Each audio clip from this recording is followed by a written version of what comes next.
సీఎంగా బాధ్యత చేపట్టగానే చేసే 5 సంతకాలు 6 పనులతో రాష్ట్ర దశ దిశ మారుస్తానన్నారు వైఎస్ఆర్ కాంగ్రెస్ పార్టీ అధ్యక్షులు వైఎస్ జగన్మోహన్ రెడ్డి. చంద్రబాబు పాలన భయానకంగా సాగిందని చెప్పారు.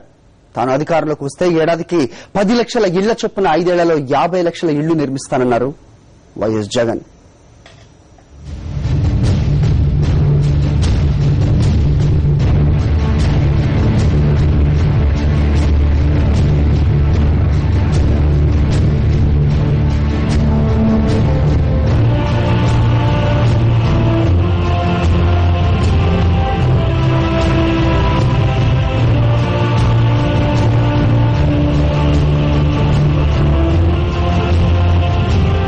కర్నూలు జిల్లా వైఎస్ఆర్ జనభేరిలో వైఎస్ జగన్మోహన్ రెడ్డి చంద్రబాబు 9 ఏళ్ల పాలనపై ధ్వజమెత్తారు.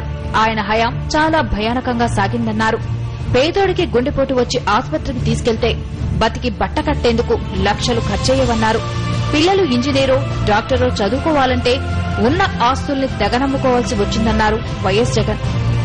ఆ దివంగత నేత ప్రీతమ నాయకుడు రాజశేఖర రెడ్డి గారి పరిపాలన కన్నా ముందు, ఆ సువర్ణ యుగం కన్నా ముందు మన రాష్ట్రంలో ఒక భయానక పరిపాలన సాగేది.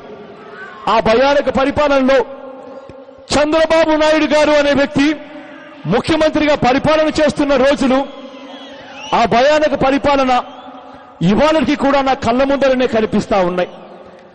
ఆ రోజుల్లో ఆ చంద్రబాబు నాయుడు గారు భయానక పరిపాలనలో గ్రామాలకు వెళ్ళినప్పుడు ఆ గ్రామాలలో అక్కడక్కడ చదువుకున్న పిల్లలు కనిపించేవాళ్ళు. ఆ చదువుకున్న పిల్లలను అడిగేవాడిని, అమ్మా ఏం చదువుతున్నావు అని చెప్పి. ఆ పిల్లల్లో కొంతమంది చెప్పేవాళ్ళు, అన్నా ఇంజనీరింగ్ చదువుతున్నాను అని చెప్పి కూడా కొంతమంది పిల్లలు చెప్పేవాళ్ళు. అమ్మా ఇంజనీరింగ్ ఫీజులు ఎంత కడుతున్నారు తల్లి సంవత్సరానికి అని చెప్పి.